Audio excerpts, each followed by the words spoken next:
सस्मिता महांती ओडिया रसोई चैनल में आपण मानक बहुत बहुत स्वागत। आज मु कस्टर्ड पाउडर रेसिपी आपण मानक शिखेबी। कस्टर्ड पाउडर आपण माने घरे इजिली समस्ते तैयारी करि परिबे।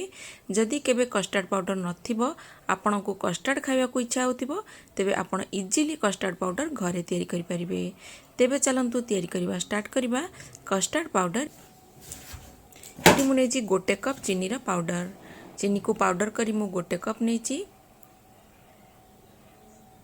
कॉर्नफ्लोर नेली आधा कप आधा कप नेली मिल्क पाउडर माने जेतिकी चीनी तार हाफ क्वांटिटी रे मिल्क पाउडर और कॉर्नफ्लोर नेबे।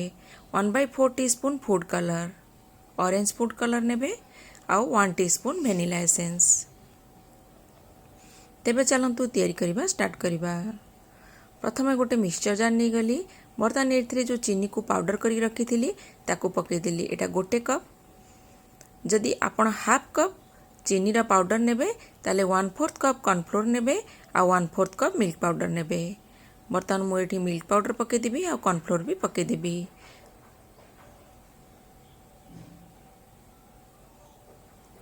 आ कॉर्नफ्लोर भी पके देबा हाफ कप। जेतिकी चीनी नेबे तार आधा मिल्क पाउडर आ तार आधा कॉर्नफ्लोर भी नेबे। बर्तमान मु एथिरे पके देली फूड कलर आउ 1 टीस्पून वेनिला एसेंस। बर्तमान सबु जाक को मिक्सचर जार रे मिक्स करनबा। देखंतु केते शीघ्र आपण माने घरे इजिली कस्टर्ड पाउडर तैयारी करि परिबे।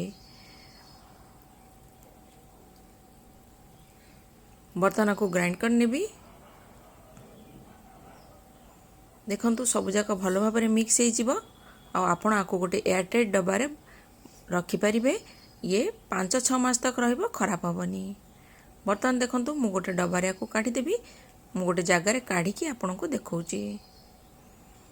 देखंतु कस्टर्ड पाउडर रेडी हे गला।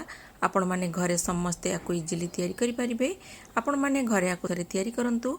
आ जदि मोर वीडियो आपण मान को भलो लागिबो त मो वीडियो को लाइक शेयर सब्सक्राइब करिया को भूलंतु नहीं।